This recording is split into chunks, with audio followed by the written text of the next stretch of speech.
Alhamdulillahi Rabbil Alamin. Wa bihi nasta'inu ala umuri dunya waddin. Assalatu wassalamu ala asyrafil anbiya'i wal mursalin wa ala alihi wa sahbihi ajma'in, amma ba'du. Wa qad qala Allah ta'ala fil Qur'anil Karim, a'udzu billahi minasy syaithanir rajim. Bismillahirrahmanirrahim. Ya ayyuhalladzina amanu taqullaha haqqa tuqatih wa la tamutunna illa wa antum muslimun. Sadaqallahul azim. Saudara-saudara mukarramun, para alim ulama, para asatidzah, para kesepuhan, para tokoh masyarakat, wabil khusus yang kami hormati guru kita semua yang Syekhul Kiram, Al-Alim Al-Alama Bapak Kiai Haji Baik Jalaluddin. Alhamdulillah beliau telah hadir di tengah-tengah kita pada malam hari ini, dan sama-sama kita doakan beliau dan juga kita mengharapkan doanya semoga senantiasa beliau dalam firman Allah Subhanahu wa taala, dipanjangkan umurnya, ditambahkan ilmunya, serta diberikan istiqamah dalam taat kepada Allah Subhanahu wa taala. Amin ya rabbal alamin. Lalu pula yang kami hormati yakni daripada kesepuhan yang Musola Labor, Bapak Haji Toha, Bapak Haji Rais, Bapak Ahmad, dan para kesepuhan yang lainnya, dan calon pula yang kami hormati yakni selaku ketua daripada DPM Musola Labor, Bapak Daryono, beserta staf dan jajarannya yang mohon maaf tidak dapat saya sebutkan nama satu persatu, dan yang kami hormati pula yakni jamaah daripada Musola Istiqomah yakni Bapak Ustaz Rizal beserta para jamaahnya, dan juga yang kami hormati yakni dari Musola Al-Isma dan para tamu undangan yang hadir pada malam hari ini, dan bapak-bapak yang hadir mohon maaf tidak dapat saya sebutkan nama satu persatu, namun insyaallah tidak mengurangi kehormatan dan saya. Semoga kita semua yang hadir dan berkumpul pada malam hari ini mendapatkan rahmat dan karunia dari Allah Subhanahu wa taala. Amin ya rabbal alamin. Pertama-tama dan yang paling utama, marilah sama-sama kita panjatkan puja serta bersyukur kehadirat Allah Subhanahu wa taala, yang mana alhamdulillah pada kesempatan kali ini kita masih diberikan nikmat panjang umur, nikmat sehat walafiat, sehingga kita dapat melangkahkan kaki kita dalam menggugurkan kewajiban kita yang Islam umat muslim, yaitu thalaqul ilmi. Semoga langkah kaki kita dan lain antara kita menjadikan asbab wasilah yang ampuni dosa-dosa kita oleh Allah Subhanahu wa taala. Amin ya rabbal alamin. Salawat dan salam semua tetap tercurah limpahkan kepada keharibaan junjungan alam yakni habibana wa syafi'ana wa maulana Muhammad sallallahu alaihi wasallam. Semua tetap tercurah kepada keluarganya, kepada para sahabatnya, kepada para pengikutnya, dan sampailah kepada kita yang Islam umatnya, dan insyaallah di yaumil qiyamah nanti kita semua mendapatkan syafaat terus banyak. Amin ya rabbal alamin. Baiklah kepada para jamaah, sebelum kita memulai ta'lim pada malam hari ini, mari sama-sama kita buka dengan membacakan surah Al-Fatihah. Al-Hadidiyah wa likulli niyatin shalihah. Ya Allah, Nabi Mustafa Sayyidina Muhammad sallallahu alaihi wasallam wa alihi washabihi wa sallam wa dzurriyyati wa hadiyatil kiram bi syarri lahumul Fatihah.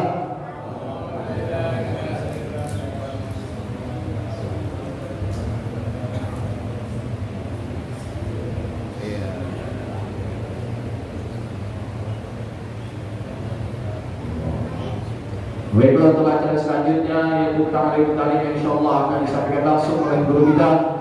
Kepadanya dipersilahkan dengan segala hormat. Shallu ala Nabi Muhammad.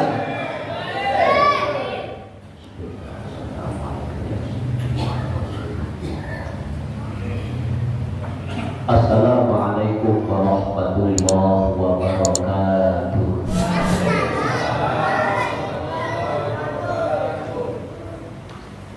Innal hamdalillah usolli wa usallimu ala rasulillah wa ala alihi wa sahbihi wa mawala.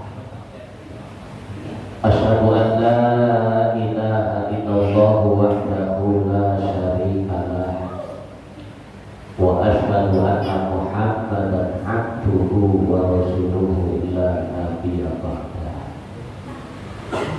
Ayuhal hadirun, ittaqullaha haqqa tuqatih wa la tamutunna illa wa antum muslimun.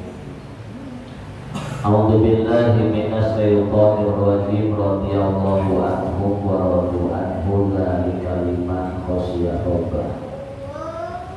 Wa qala Allah Ta'ala fil Qur'anil Karim innama yakhshallaha min 'ibadihi al-ulama. Shadaqallahul 'azim wa balagha rasuluhul habibul karim. Wa nahnu 'ala dzalika minas syahidina wa syakirin walhamdulillahi rabbil alamin. Pertama yang saya hormati kepada segenap para kesepuhan, para tokoh masyarakat. Yang saya hormati kesepuhan kita Abah Haji Toha, Abah Haji Rais, Abah Ahmad, beserta para kesepuhan yang lainnya yang mohon maaf tidak saya sebutkan namanya satu persatu. Tetapi insya Allah tidak mengurangi rasa hormat dan taklim saya. Juga yang saya hormati kepada Bapak RT kita, Bapak Haji Mardianto, Bapak Sona. Juga yang saya hormati terkhusus segenap kepengurusan Mushola Al-Abror, ketua kita Bapak Daryono, beserta para pengurus yang lainnya, Bapak Diki, Bapak Momong, Bapak Liman. Juga di sini hadir pula kepengurusan dari Mushola Al-Istiqomah, Bapak Ustadz Rohijal, Bapak Soleh, beserta para jamaah hadirin semuanya, as'adakumullah.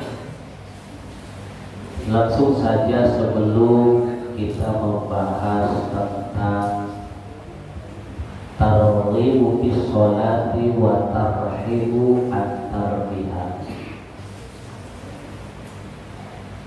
yang artinya fadilah bagi orang yang melaksanakan sholat dan ancaman bagi orang yang meninggalkan sholat. Sebelumnya saya akan bahas sekilas tentang pelajaran-pelajaran yang sudah kita bahas di Mushola Al-Istiqomah. Sebagian dari jamaah Abror hadir walaupun hanya 1 orang, 2 orang. Ternyata wudu di samping termasuk persyaratan untuk kita melaksanakan sholat. Wudu kalau kita laksanakan bermodalkan keimanan dan ilmu pengetahuan, itu dapat mendatangkan khasiat dan manfaat, baik yang sunnahnya maupun yang fardu-fardunya. Salah satunya hadis kanjeng Nabi, idza tawaddo'al abdul muslimu pamat mawa kharajatil khotoya min famihi, yang artinya tatkala berwudu seorang hamba yang Islam, pamat mawa dan dia berumur-umur. Kalau bahasa rakasnya ketemu. Kalau bahasa Inggrisnya saya nggak tahu. Kalau saya ternyata umur-umur yang notabene hukumnya sunnah, di mana taklim sunnah apabila dilaksanakan dapat pahala, ditinggalkan tidak berdosa. Ternyata ketika kita melaksanakan umur-umur di samping kita dapat pahala, kita dapat pula fadilahnya. Apa fadilahnya? Bakal keluar dosa-dosa dari mulut kita. Alhamdulillah. Makanya jangan remehkan ibadah yang sunnah, tetapi kita harus melihat kepada siapa kita melaksanakan ibadah. Bahkan di dalam kitab Bidayah, kalau orang meremehkan ibadah sunnah, lama-kelamaan dia bakal remehin ibadah yang fardu. Kalau manusia sudah remehin ibadah yang fardu, nanti lama-kelamaan akan menganggap remeh masalah akhirat. Sehingga kalau orang sudah menganggap remeh masalah akhirat, prinsip hidupnya bagaimana nanti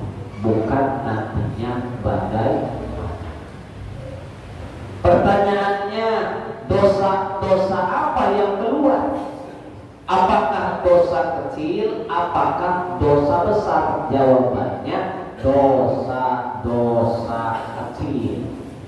Kalau dosa besar mah harus dengan cara tobat. Kalau hubungan dengan Allah harus dengan cara islah. Kalau hubungan dengan sesama manusia. Jadi ketika kita kubur-kubur, maka bakal keluarlah dosa-dosa kecil dari mulut kita. Tapi alhamdulillah, walaupun dosa kecil, sebab kalau kita remehin dosa kecil, lama-lama bakal menumpuk sehingga berubah menjadi dosa besar.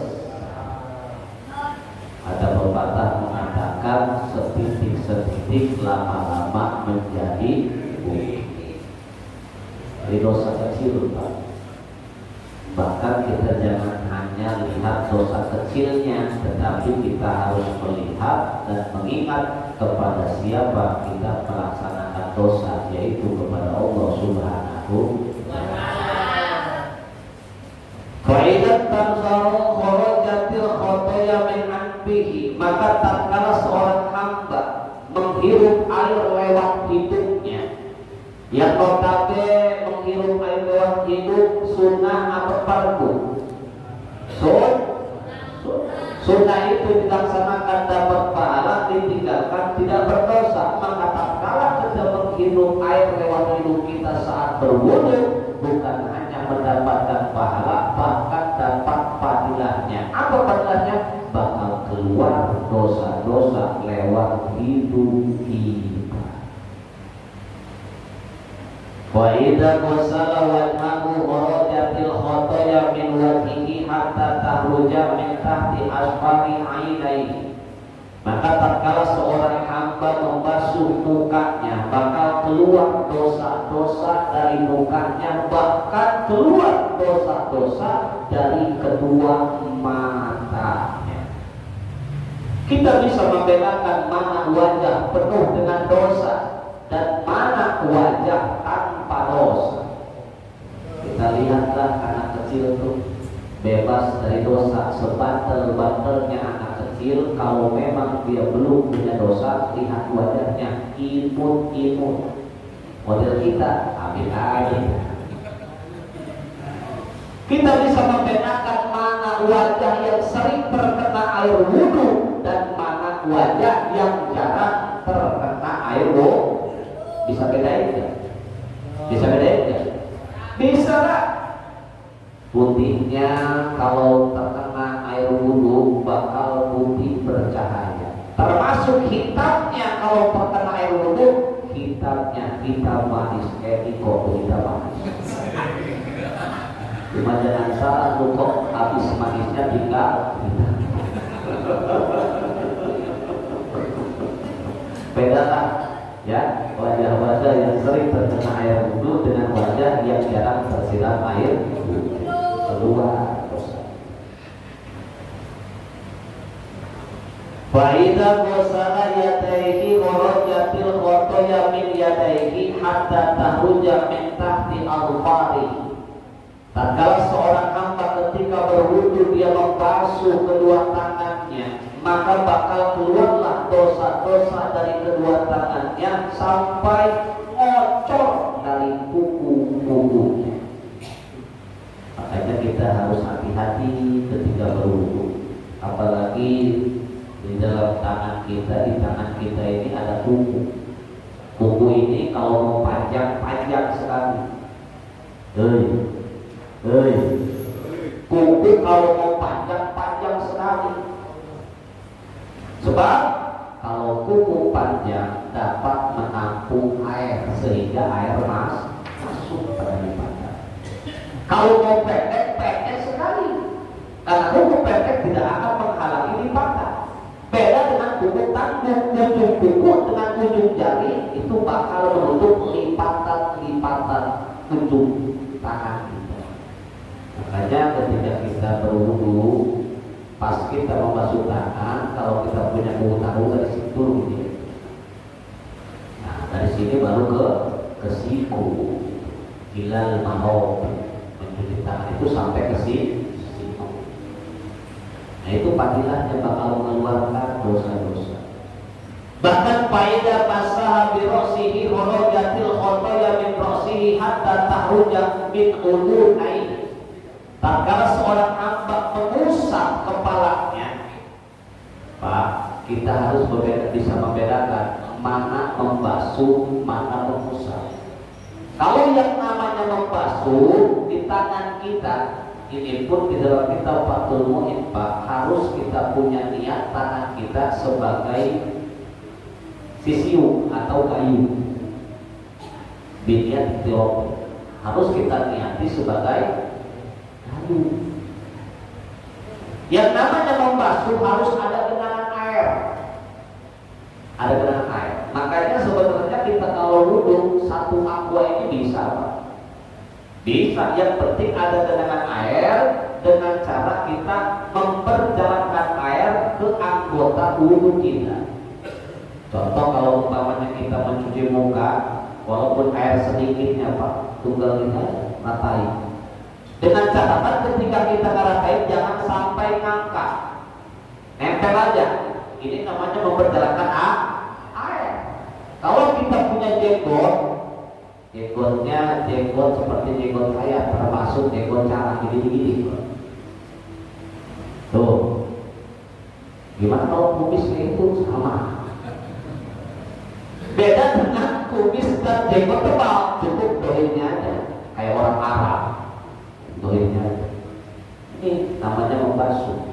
Ketika tangan ada dengan air ini, yang penting kita jangan sampai lepas. Beda dengan mengusap.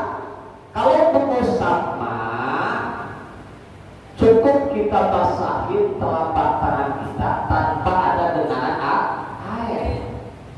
Terkadang kita pemborosan. Jadi aturan mengusap kepala malah membasuh kepala ada dengan air, bomprong. Itu makruh lagi. Dan yang namanya mengusap, tempelin, usapin. Nah sekarang kebanyakan kita cuma gini doang. Nah ini mah bukan mengusap kepala, nontokin pala. Sah aja, cuma etikanya diurus.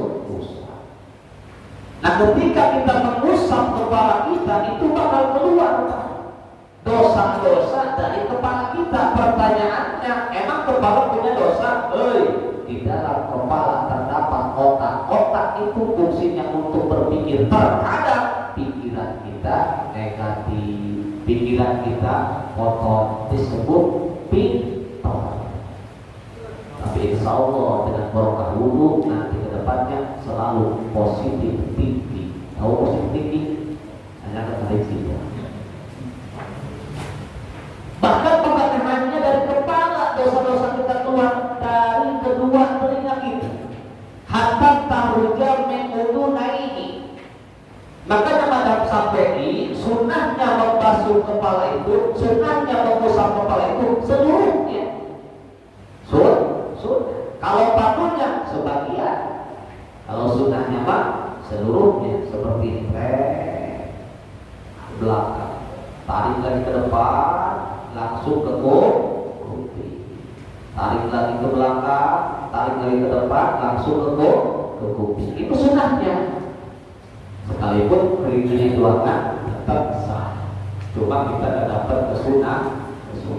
Nah kalau kita mengusap seperti itu bakal keluar dosa-dosa dari kepala, bahkan keluar dosa-dosa dari kedua telinga kita. Alhamdulillah. Faedah dosa rijlaihi kharajatil khotoya min rijlaihi hatta tahruja min tahti al-fari rijlaihi. Maka tatkala seorang hamba ketika berwudu dia membasuh kedua kakinya, maka bakal keluarlah dosa-dosa dari kedua kakinya sampai ngalir ke kuku-kuku. Itu ternyata wudu di samping termasuk persyaratan sholat, ternyata wudu mempunyai khasiat dapat mengeluarkan dosa-dosa dari anggota wudu kita. Maka pantas wajar munasabah madhab Syafi'i memakruhkan apabila kita beres berwudu kita keringkan sisa air wudu dengan handuk dan lain sebagainya, karena setiap tetesan meneteskan tetesan air wudhu itu akan menjadi wasilah malaikat mohonkan ampunan untuk dosa-dosa kita. Alhamdulillah. Tentunya dosa di sini bukan dosa besar, tapi dosa kecil. Tapi jangan remehkan dosa kecil, karena dosa kecil pun kalau kita biarkan lama menumpuk akan berubah menjadi dosa besar. Bahkan kemarin kita bahas tentang masalah orang yang sedang disiksa di dalam kuburan.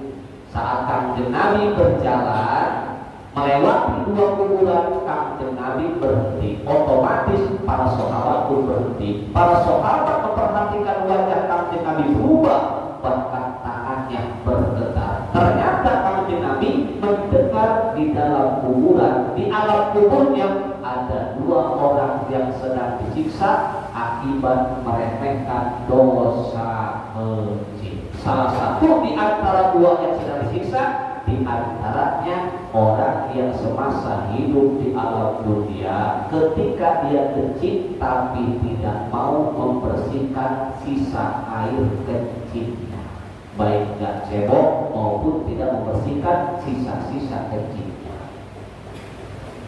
Ternyata itu masalah air kecil aja Pak, bisa jadi siksa sepele. Makanya makruh kita kalau kencing berdiri, kira-kira di ayat nusok ini sambil ngantuk. Kemana? Secara logika, apalagi kalau kita berdiri Pak, kita berdiri kencingnya di batin tepekok, beres kencing si berdoa atau dibocorin ke karang, kadang-kadang ngepet paha kita, pakaian kita dan sebagainya. Maka kalau kencing jongkok Pak, kalau kita perhatikan kodok tahu kodok itu kalau kencing jongkok Pak. Masa kita kalah sama kodok?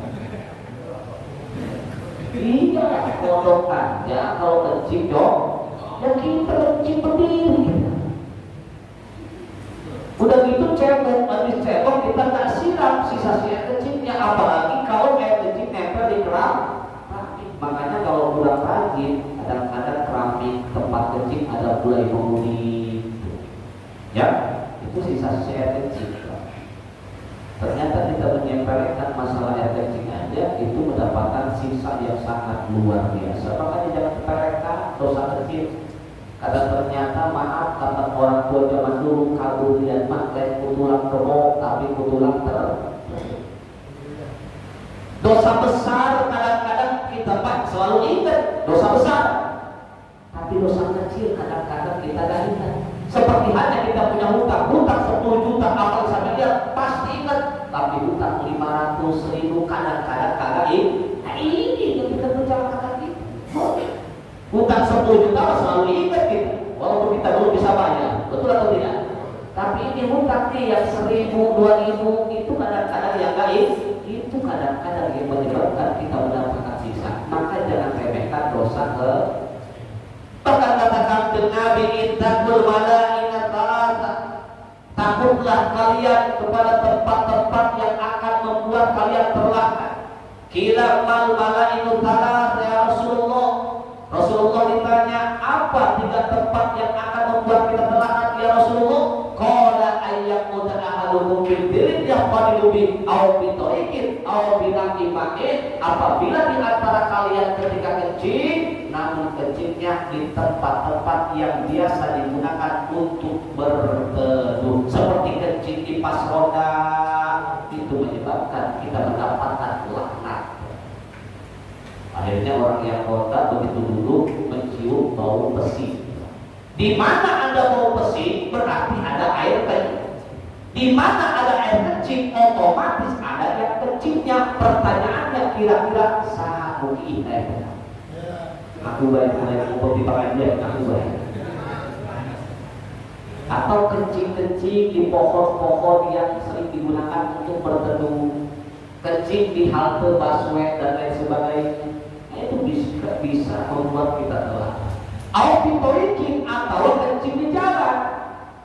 Ini kadang-kadang kita kencing di jalan, kita punya anak pemuda, nasihati anak pemuda kita. Karena anak pemuda beda Pak. Kalau dia pulang nonton dari mana saja, kadang-kadang jalan kencing di tengah jalan udah itu dibikin akan lapar namanya. Betul kan? Betul kan? Alaman turun.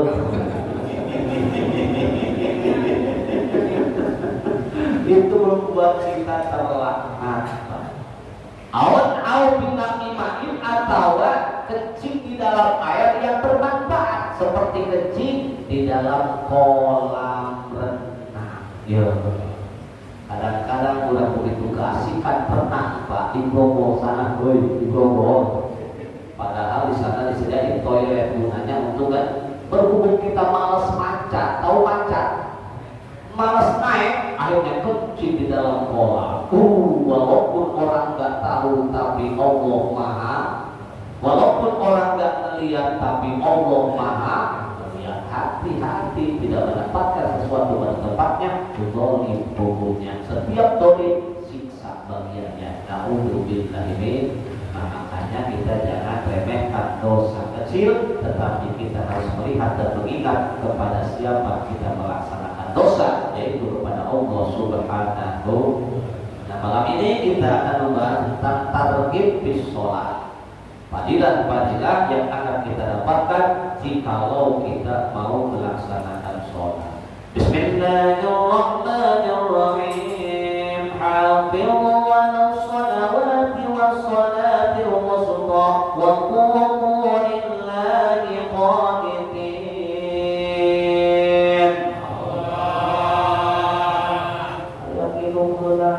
Mana itu? Ada yang bagus.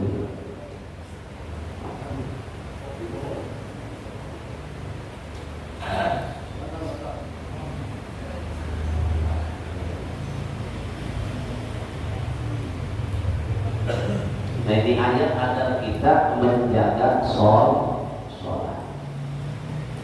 Sebab kata kanjeng Nabi, as-sholatu imaduddin, sholat itu tiangnya agama.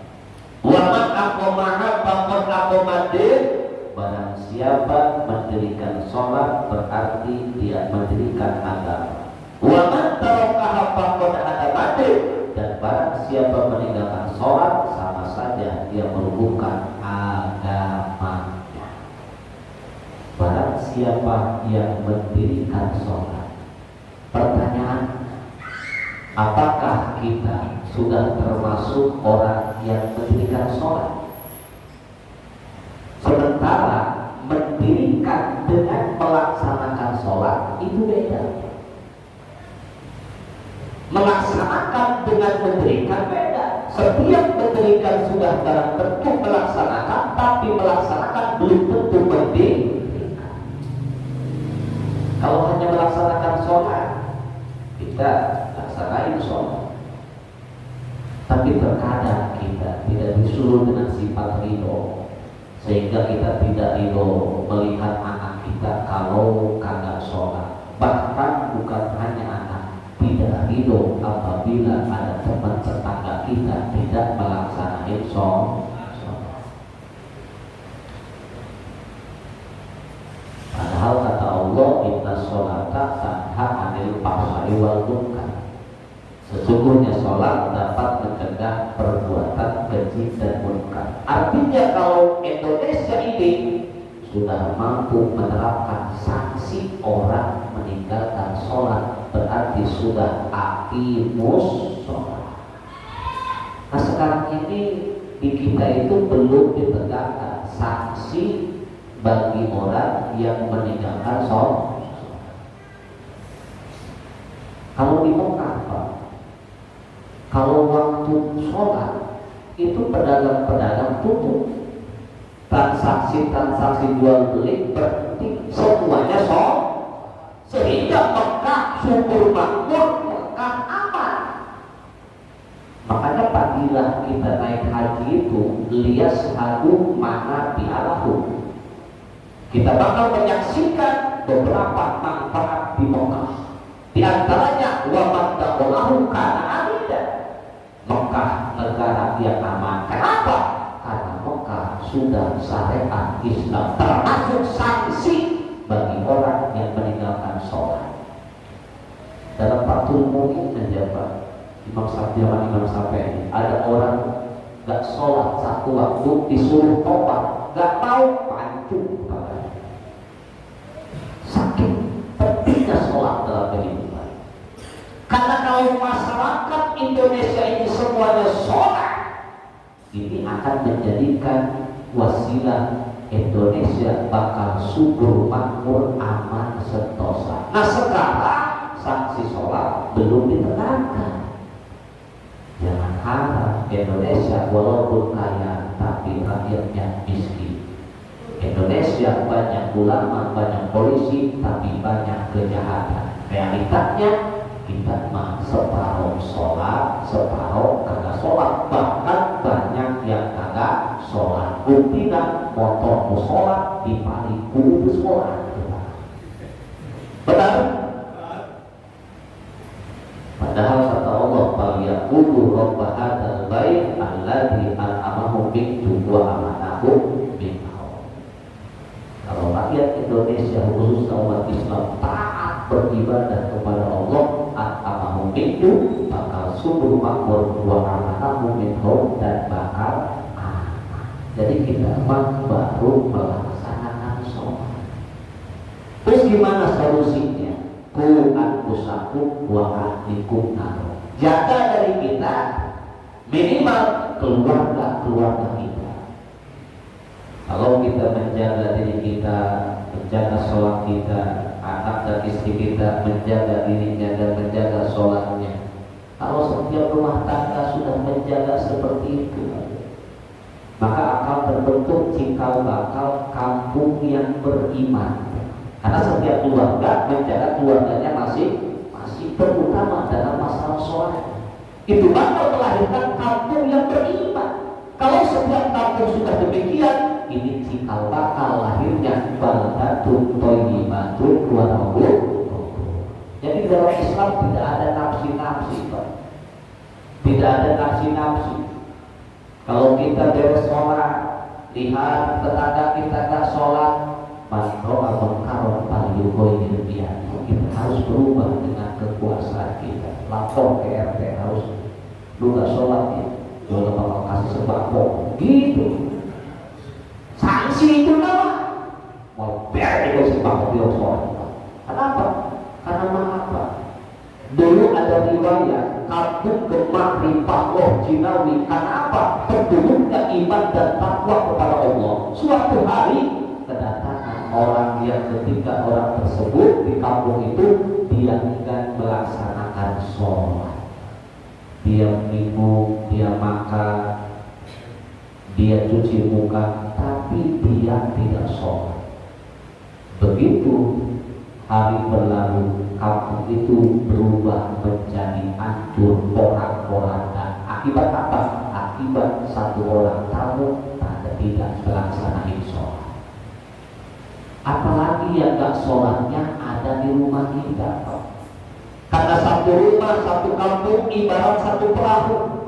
Apabila di dalam perahu tersebut ada satu orang saja berbagi, yang akan tenggelam bukan hanya dia yang berbagi, tapi kita yang sedang enak-enak hidup akan ikut-ikutan tenggelam. Mata buah aja, Pak. Udah dicabut keberkahan Gusti Allah. Karena tadi loba jelema muteun ngalaksanakeun sholat. Kenapa orang berani meninggalkan sholat? Karena sanksinya belum ditegakkan. Padahal sholat itu kemukarotan yang sungguh sangat luar biasa.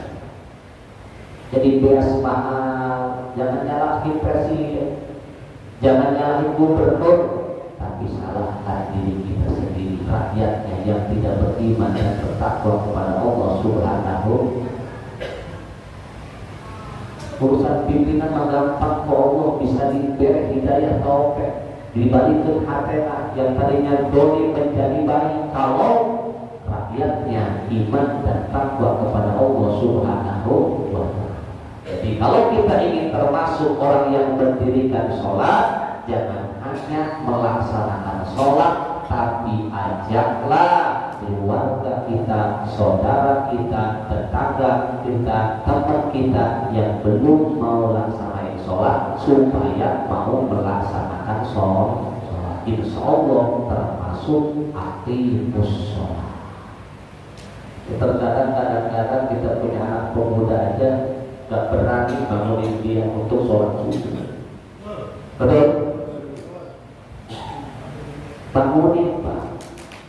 Kalau umpamanya terjadi kebakaran di rumah kita, anak pemuda kita sedang tidur, dibangunin kan? Dibangunin kan? Kenapa dibangunin? Takut terbakar. Kita takut terbakar api dunia, tapi kita bagaimana anak kita nanti dibakar api neraka? Ta'udzubillah ini. Aqimus sholat. Nah, orang mendirikan sholat itu sama aja mendirikan agamanya. Artinya apa? Hidupnya tidak akan kacau, Pak. Karena agama itu bahasa Sanskerta, aknya gak akan kacau, tidak kacau. Dari orang yang pakai agama, hidupnya tidak akan kacau. Tapi beda orang yang hidupnya gak pakai agama, jauh dari nilai-nilai agama, maka hidupnya bakal kacau.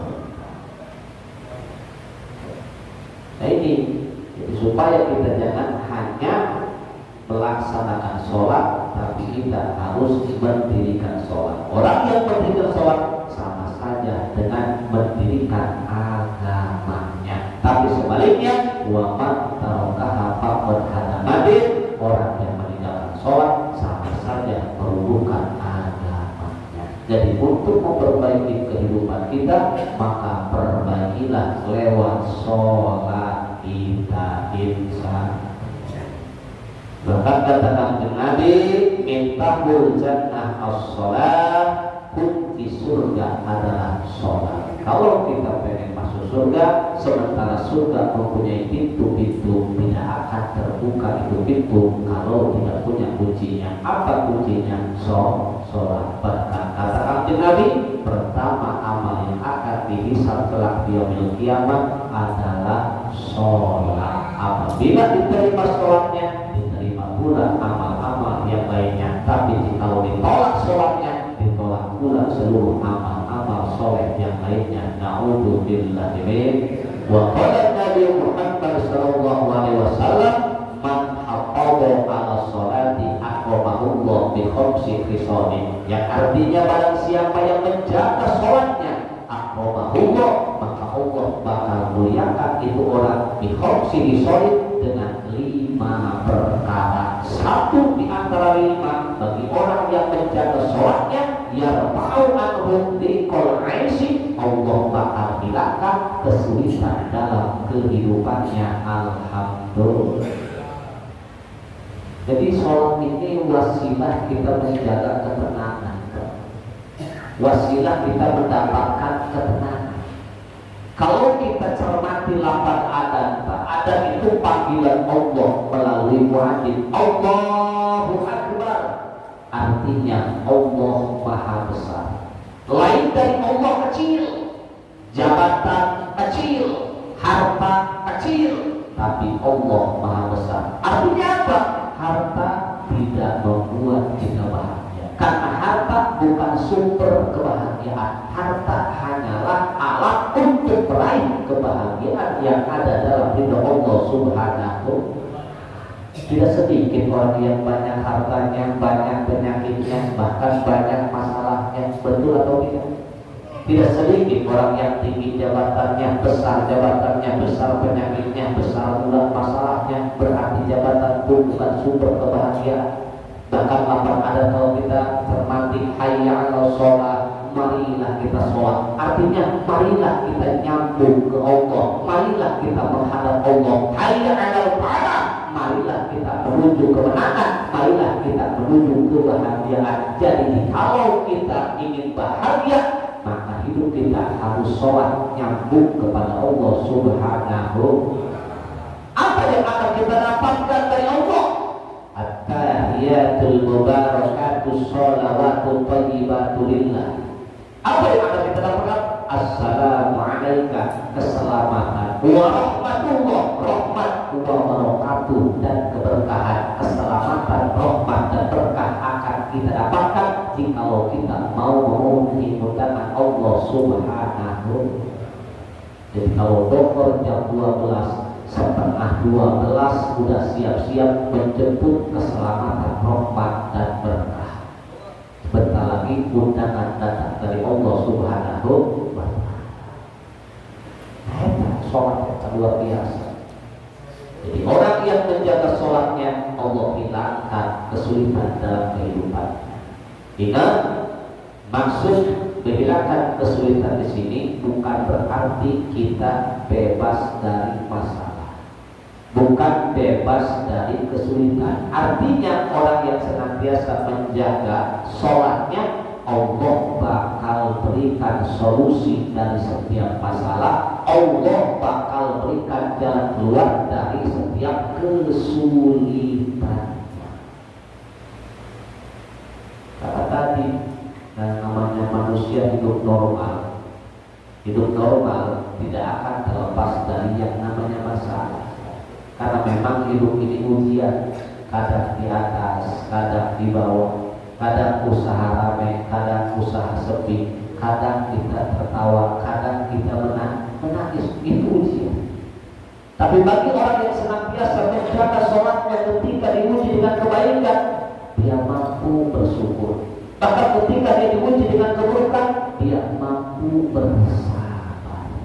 Jadi orang yang tenang itu bukan orang yang tidak punya masalah, tapi dia selalu mengambil dan hikmah dari setiap masalah. Karena kita punya akal pikiran kita bukan untuk digunakan untuk mempermasalahkan masalah, tapi digunakan untuk menyelesaikan masalah. Jadi artinya kehilangan kesulitan di sini artinya jangankan kita bergelimang harta, walaupun kita hidup pas-pasan, selalu diberikan ketenangan jiwa. Bahkan ketika kita punya masalah, Allah berikan jalan keluarnya sesuai dengan janji Allah dalam Al-Quran.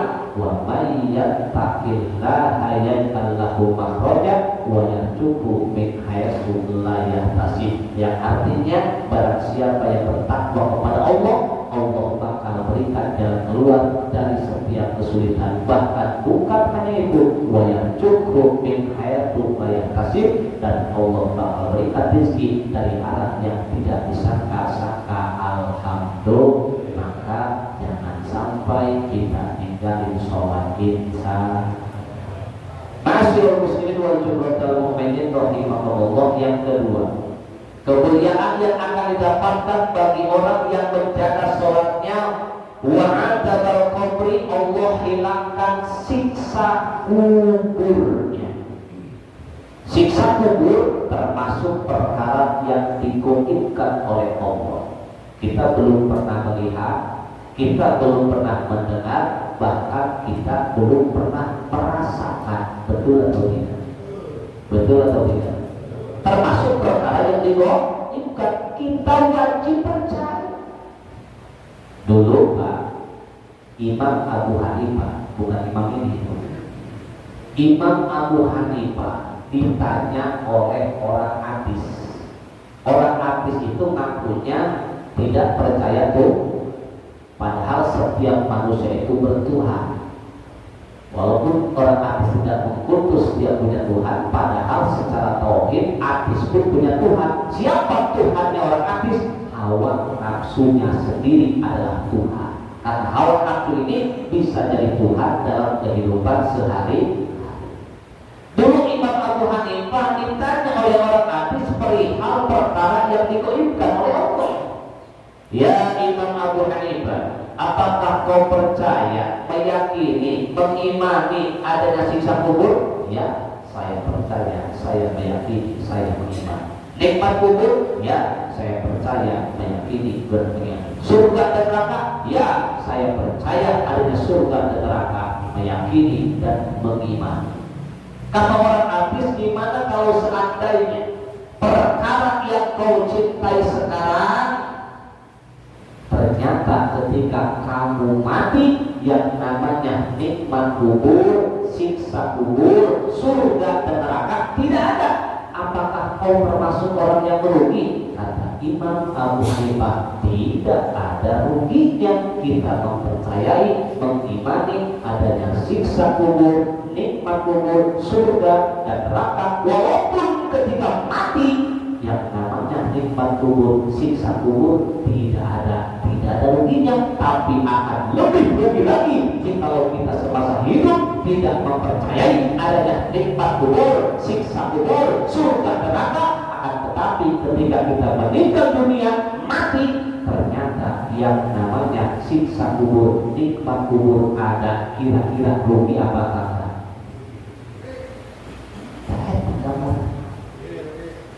Jadi kudu yakin. Seperti polemik zaman ayeuna, ya kan? Sekurang jangan ikut-ikutan, ya. Sekarang kita ini sedang diadu domba ulama-ulama kita. Tinggal kita bingung mana yang kita pilih, betul kan? Nah, tuh, masya Allah. Hati-hati. Ini saya hanya sekedar saran aja, ya. Ibaratnya pakum di dohir, selama dia benar kita ambil, selama dia salah kita jangan ambil. Jangan taklidnya taklid buka juga kita. Jadi selama dohirnya bagus kita ambil bagusnya. Kalau ibaratnya datangnya kebaikan kita ambil, kalau datang keburukan jangan kita ambil. Ini polemik nasab sekarang. Sekarang kiai dengan habaib dipecah belah. Betul atau tidak? Kalau saran saya, Pak Kubidohir, kita ikuti ulama-ulama zaman dulu Pak, yang selalu mengedepankan husnuzon, selalu berprasangka baik. Ya kita tuh punya filter. Jangankan ibaratnya cucunya, anaknya langsung kasih Nabi seperti anak Nabi Nuh. Kalau jelek mah jangan sampai kita ikut. Artinya apa? Selama benar jalurnya kita ikuti. Kalau nggak benar kita jangan ikuti, tapi tetap wajib kita hormati. Karena yang harus kita benci bukan orangnya, tapi perbuatannya. Makanya cintailah orang kamu cintai sebenarnya, karena bisa jadi orang yang sekarang kamu cintai besok atau lusa harus kamu benci. Tapi begitulah, bencilah orang yang sekarang kamu benci sebenarnya, karena bisa jadi orang yang sekarang kamu benci besok atau lusa harus kamu cintai. Logikanya Pak, lebih baik salah mencintai daripada salah membenci. Kalau umpamanya kita mencintai seseorang yang kita anggap mulia, ternyata pas kita mati orang tersebut orang hina, penipu, gak ada ruginya. Betul kan? Tapi alangkah ruginya ketika kita dalam dunia membenci, mencaci, maki, ternyata orang yang kita benci dan caci maki adalah orang bagaimana? Betul kan? Jadi kita punya pinter sopan dan mengkadar, ambil yang bagus, tinggalkan yang buruk. Untuk mangkola, walaupun mangkola, kita lihat apa yang diucapkan, jangan lihat siapa yang mengucapkan. Sebab yang namanya manusia tak boleh bisa berubah. Sekarang baik, besok atau lusa mungkin dia menjadi buruk. Sekarang manusia buruk, besok atau lusa bisa saja dia menjadi orang yang baik. Dulu Tuan Syekh Abdul Qadir Al-Jailani kedatangan pemangku. Tahu pemangku? Tahu pemangku? Beler. Tahu beler? Tanyakan kata sholat. Dulu Tuan Syekh Abdul Qadir Al-Jailani kedatangan pemangku. Ya Tuan Syekh, apakah mungkin Allah mampu mengampuni dosa-dosa saya? Dosa saya sudah terlalu besar, dosa saya banyak. Kata Tuhan Syekh, Allah mampu, besarnya dosamu tidak akan sebesar ampunannya. Apakah Allah mampu Tuhan Syekh merubah saya yang sekarang pemangku menjadi taat ibadah kepada Allah? Karena Tuhan Syekh, Allah mampu membuatmu yang tadi pemangku menjadi orang yang taat kepada Allah. Yang ketiga, ya Tuhan Syekh, apakah Allah mampu merubah dirimu yang tadinya ahli ibadah menjadi pemabuk seperti Tuhan Syekh nangis pada saya. Tuhan Syekh nangis, masya Allah. Yang tadinya kita ahli ibadah menjadi pemabuk Allah, mampu nggak? Makanya apa yang kita sombongkan? Ibadah yang kita lakukan bukan untuk kesombongan. Harusnya kita sadar diri serta bersyukur kepada Allah. Ketika kita sudah mampu ibadah, hakikatnya kita mendapatkan hidayah taufik dari Allah Subhanahu. Kalau kita meyakini mampunya ibadah kita hasil berkat hidayah taufik dari Allah, tidak akan melahirkan kesombongan dari ibadah kita. Ini awas saja. Jawaban Tuhan saya diam nangis dia. Apakah Allah mampu membuatku yang sekarang ahli ibadah menjadi pemabuk sepertiku? Langsung nangis sujud kepada Allah kita. Makanya ketika kita beres melaksanakan ibadah, berdoa kepada Allah, bersyukur kepada Allah, dan berdoa tetapkan hidayah di dalam diri kita masing-masing agar kita senantiasa istiqomah melaksanakan ibadah kepada Allah Subhanahu. Nah, bagi orang yang senantiasa mempertahankan sholatnya, menjaga sholatnya, Allah hilangkan siksa di dalam kuburnya. Mudah-mudahan kita mati selamatkan oleh Allah. Yang ketiga, barang siapa manusia yang menjaga sholatnya wa yu'tihillahu kitabahu biyamini, ketika di alam mahsyar dia akan mendapatkan catatan buku sebelah kanan. Yang menurut keterangan apabila manusia di alam mahsyar mendapatkan catatan sebelah kanan, berarti manusia tersebut termasuk orang-orang yang mendapatkan keselamatan, ahli surga. Bahkan yang keempat, barang siapa manusia yang menjaga sholatnya tatkala dia menyeberangi jembatan Shiratal Mustaqim wa yamuru 'ala Shiratal Marbil Khadim, melewatinya bagaikan kilat yang menyambar. Datang alhamdulillah.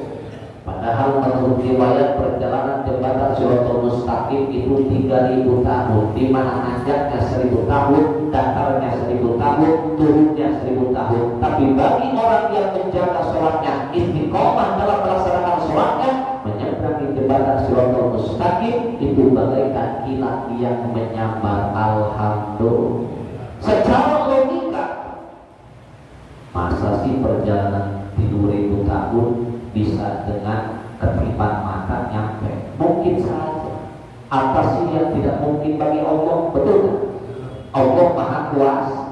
Sekarang logikanya aja, kalau seandainya ada semut, tahu semut? Tahu semut? Sirup. Kalau bahasa rangka sirup, bahasa Inggrisnya apa tuh semut? Hah? Efek. Kucing efek. Semut, Pak. Saya tanya Bapak-bapak, semut kalau jalan kaki dari Rangkas ke Jakarta kira-kira nyampe gak sehari? Enggak. Nyampe gak seminggu? Nyampe gak sebulan? Tapi itu semut ketika nempel di jubah saya, dia bisa dari Rangkas ke Jembatan Besi cuma 2 jam naik kereta. Betul gak? Jalan kaki berbulan-bulan bisa nyampe dari Rangkas ke Jakarta, tapi karena dia nempel di jubah saya, semut dari Rangkas ke Jembatan Besi cuma 2.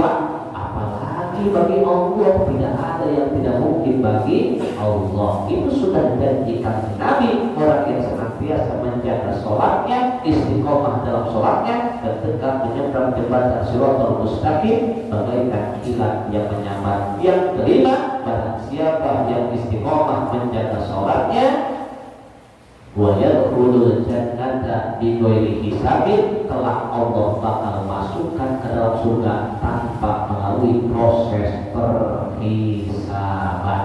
Jadi umat Kanjeng Nabi yang beriman, ada yang masuk surga melalui proses hisaban, dan ada umat Kanjeng Nabi yang masuk surga tanpa melalui proses perhisaban. Maka harapan kita semua, mudah-mudahan kita Allah masukkan ke dalam surga tanpa melalui proses perhisaban. Amin. Ya Rabbal. Cuma wasilahnya pertahankan sholat kita, jangan sampai tinggalkan sholat kita, insya Mudah-mudahan pengajian kita diberkahkan oleh Allah Subhanahu wa taala, kita diberikan pemahaman ilmu agama, sekaligus kita berikan taufik pertolongan agar kita mampu untuk melaksanakannya, sehingga kita semua termasuk orang-orang yang selamat dunia, selamat akhirat, bahagia dunia, bahagia akhirat. Sambil santai ngobrol, barangkali ada 1-2 pertanyaan, silakan.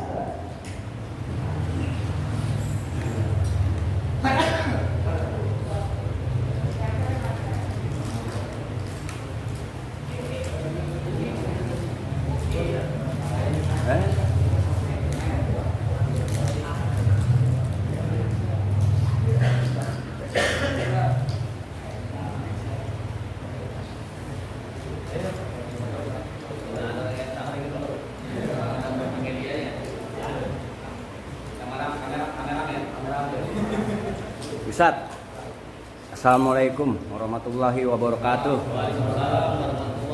Saya ada 2 pertanyaan. Tadi untuk kajian sholat sama siksa kubur. Yang pertama, kajian sholat.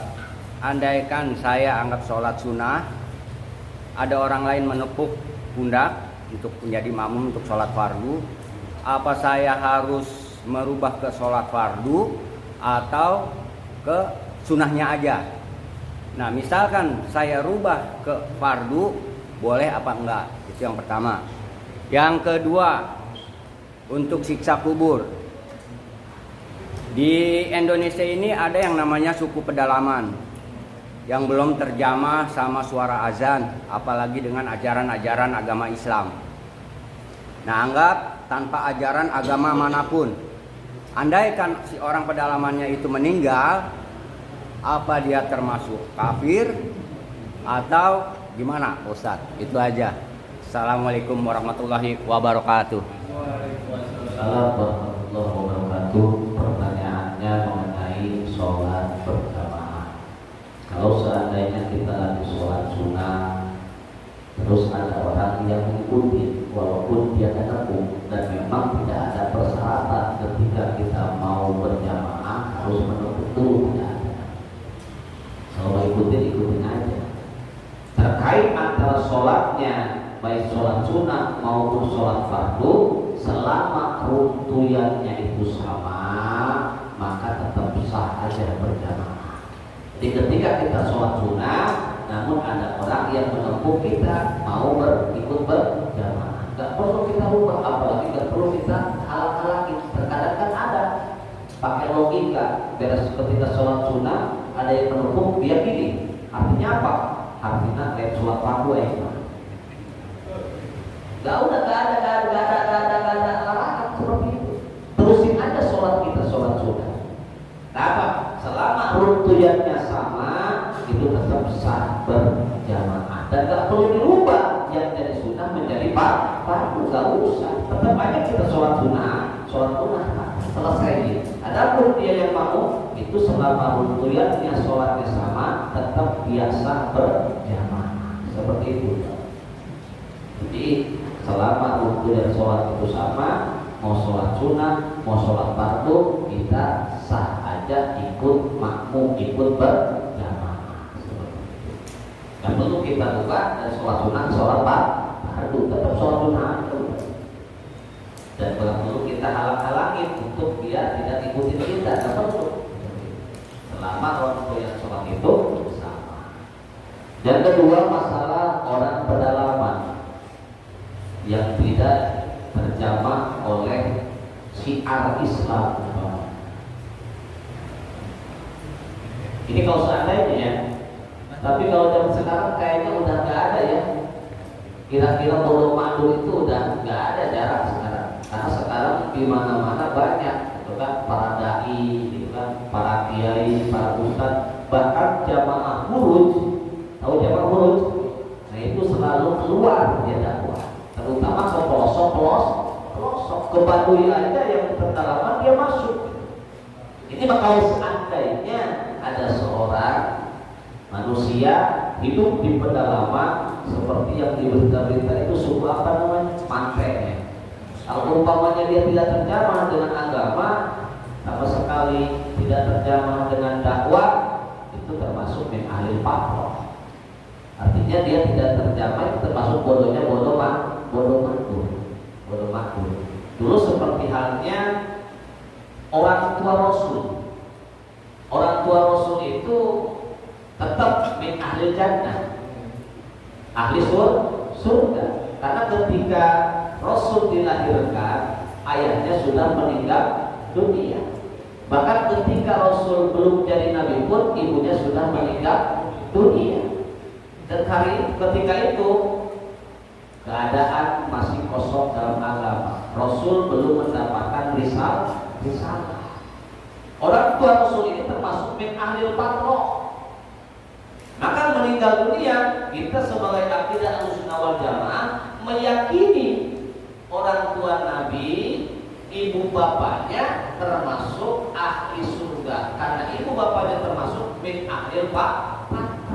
Kosong daya. Adapun hadis Imam Bukhari yang mengatakan ketika Rasul beristighfar, istighfar Rasul ditolak. Ada yang mengatakan karena orang tuanya tidak beriman sehingga istighfar ditolak. Bahkan mereka mengatakan orang tua kanjeng Nabi itu penghuni neraka. Hadisnya benar, cuma takwilannya yang salah. Memang benar ketika Rasul beristighfar, istighfar Rasul ditolak. Kenapa? Istighfar itu hanya untuk orang-orang yang punya dosa. Sementara orang tua Rasul min ahlil fatrah, orang yang tidak mempunyai dosa. Maka kita harus meyakini orang tua Rasul termasuk penghuni surga.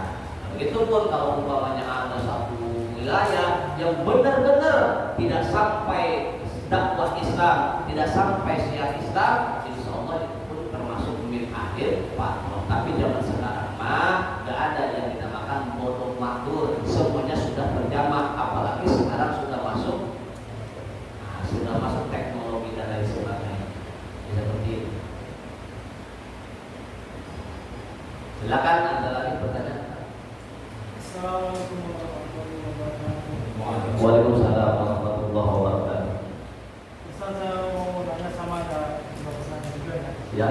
Sama dalam hadis kan ada ucapan perbaikilah sholatmu, insya Allah dunia akan mengikuti dia. Kita mau sholat tahajud biar dapat kemuliaan, bisa dikatakan biar terus kita sholat duha biar silakan, kita baca al-Qur'an biar enak. Jangan dalam prinsip tasawuf ada ungkapan Robbi anta maksudi walidoa madudi, kan? Itu gimana Pak Ustaz? Yang bagaimana antara kita berniat beribadah tapi untuk mencari dunia, tapi dalam ajaran sendiri kita harus Allah satu-satunya yang kita tuju. Terus untuk yang kedua, makhluk yang ada di sering diangkat di apa ada tiga, manusia, jin, dan malaikat. Kita semua tahu manusia dan jin itu kalau dia beriman dia dapat surga, dapat dalam juga. Kalau dia ingkar di neraka. Tapi selama ini saya bertanya dengan Ustaz, untuk malaikat, dia kan seumur hidup kan tidak pernah melakukan dosa, selalu bersikir positif. Itu nanti kalau kiamat itu posisinya gimana? Apa dia di surga? Apa tidak begitu aja seperti binatang-binatang kan udah dicap kan dari tanah kan? Itu demikian Ustaz. Assalamualaikum warahmatullahi wabarakatuh. Waalaikumsalam warahmatullahi wabarakatuh. Pertanyaan pertama mengenai perbaiki sholatmu maka dunia akan mengikutimu. Pertanyaan dua versi tadi mengenai ada orang sholat tahajud supaya diangkat derajatnya, sholat duha supaya dilancarkan rezekinya, termasuk baca waqiah pengen dilancarkan rezeki. Sementara secara kajian tasawuf kita itu hanya ibadah itu semata-mata hanya ingin mendapatkan ridho dari Allah Subhanahu wa Ta'ala. Orang-orang tasawuf jangankan ditempatkan dalam surga, ditempatkan di neraka pun tidak jadi masalah. Yang penting mendapatkan ridho dari Allah Subhanahu wa Ta'ala. Pertanyaan yang mana yang benar? Dua-duanya benar, tergantung makom masing-masing. Kalau makomnya makom syariat, makom awam. Yang namanya makom awam seperti halnya anak kecil, kita ajarin puasa. Dek, kalau kamu tamat puasa Ramadan nanti beliin sepeda, betul atau tidak? Nah begitu pun pangkat syariat, ingin dapat derajat yang tinggi dengan tahajud, ingin lancar rezeki dengan cara sholat duha, baca waqiah dan lain sebagainya. Ini pangkatnya pangkat syariat, wabtagu ilaihil wasilah. Tapi kalau pangkatnya pangkat thariqah, itu lain lagi. Karena yang diharapkan bukan dunia, tapi yang punya dunia, ridho Allah. Ma'rifatnya juga beda. Kalau pangkat syariat, Allah alimun bi ilmihi, Allah basirun bi basarihi, Allah sami'un bi sam'ihi. Kan seperti itu. Tapi kalau sudah pangkat tasawuf thariqah, Allah basirun bidatihi, Allah sami'un bidatihi, Allah alimun bidatihi. Jadi dua-duanya benar, tergantung makomnya masing-masing. Makanya surga pun berbeda-beda. Ada surga paling bawah dan ada surga paling atas. Itu untuk dipersiapkan sesuai dengan kadar makomnya masing-masing. Jadi secara syariat bagus, jadi masalah. Jadi dua-duanya benar. Jadi makomnya makom syariat. Wabtagu ilaihil wasilah. Seperti halnya orang awam, kita ngajarin anak kecil. Ngajarin anak kecil kadang-kadang diiringi dengan hadiah dan sebagainya. Nah begitu pun orang awam, makom syariat, ya seperti itu. Kalau sholat surga, gak sholat neraka.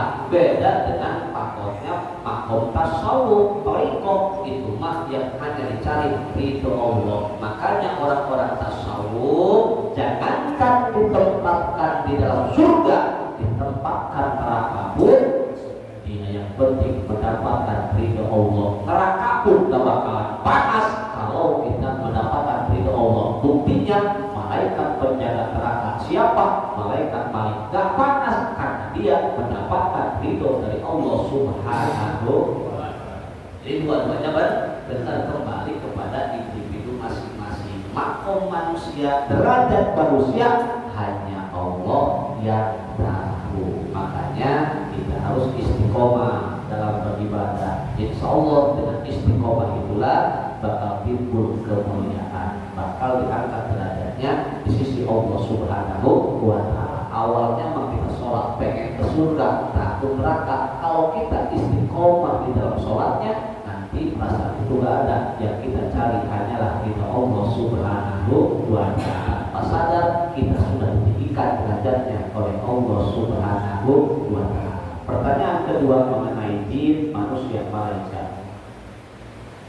Jin, manusia, malaikat yang taat sudah Allah janjikan tepatnya di dalam surga. Karena memang surga itu disediakan bukan untuk ulama, bukan untuk kiai, bukan untuk santri, tapi uiddat lil muttaqin, disediakan bagi orang-orang yang takwa kepada Allah Subhanahu wa Ta'ala. Apapun profesinya, mau dia pedagang, mau dia petani, mau dia tukang ojek, kalau takwa mah resmi menjadi penghuni surga.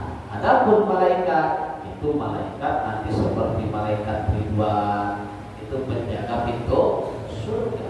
Malaikat Malik penjaga pintu neraka. Karena malaikat itu termasuk makhluk yang suci, jelas Allah ditempatkan di tempat yang suci.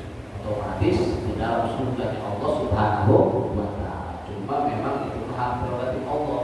Tidak bebas tugas karena memang dunia ini tempat ujian. Sementara malaikat itu sebagai wasilah antara persambungan manusia dengan Allah. Jadi di situ mah nanti malaikat sudah bebas tugas. Cuma memang malaikat itu hanya sebagai pelengkap, karena memang udah beres. Ibaratnya dia di dalam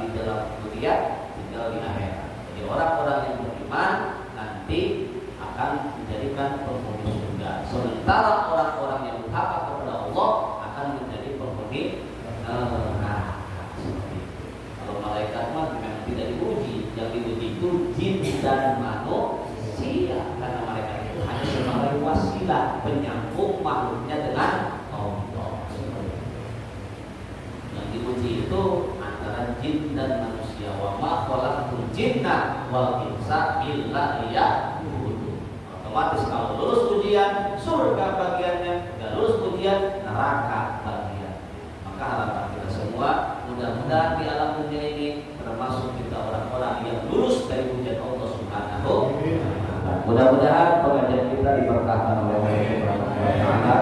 Mudah-mudahan kita diberikan umur yang panjang, sehat walafiat, sehingga kita bisa bertemu kembali dalam rangka pola ilmi. Kita sempurnakan pengajian kita dengan berdoa bersama. Nas'aluka bisalamah wal afiyah wal barakah wal karamah wal ijazah bidini wa dunya wal akhirah wa ilmu bil ilmi nafi' bil barakah min kitab al-Fatihah.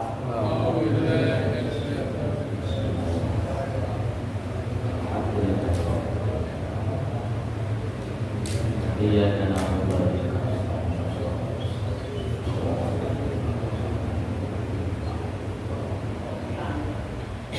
Ya Hayyu ya Qayyum ya Dzal Jalali wal Ikram wa sholli wa sallim ala sayyidina Muhammadin wa ala alihi wa sahbihi maqbul sahabat Rasulullah ajma'in. Hamdan syakirin hamdan na'im hamdan yuwafiqu ni'amahu wa majidan ya rabbal hamdu kama yanbaghi li wajhika karim wa 'azim sultani subhanaka la ilma lana illa ma 'allamtana innaka antal alimul hakim subhanaka la ilma illa ma 'allamtana innaka antal jawadul karim. Allahumma inna nas'aluka ilman nafi'an wa rizqan wasi'an wa sifatin kullina tasaqamin bi rahmatika ya arhamar rahimin. Allahumma ij'alna waj'al auladana min ahli ilmi wa min ahli ghaib wa ij'alna wa iyyahum min ahli syarri wa khair.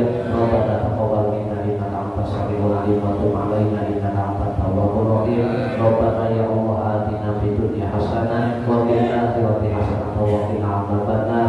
Wa sallallahu ala sayyidina Muhammadin nabiyil ummi wa ala alihi wa sahbihi wa sallam. Subhana rabbika rabbil izzati amma yasifun wa salamun alal mursalin walhamdulillahi rabbil alamin. Terima kasih atas segala perhatian dan mohon maaf atas segala kekurangan. Billahi taufiq wal hidayah. Wassalamualaikum warahmatullahi wabarakatuh.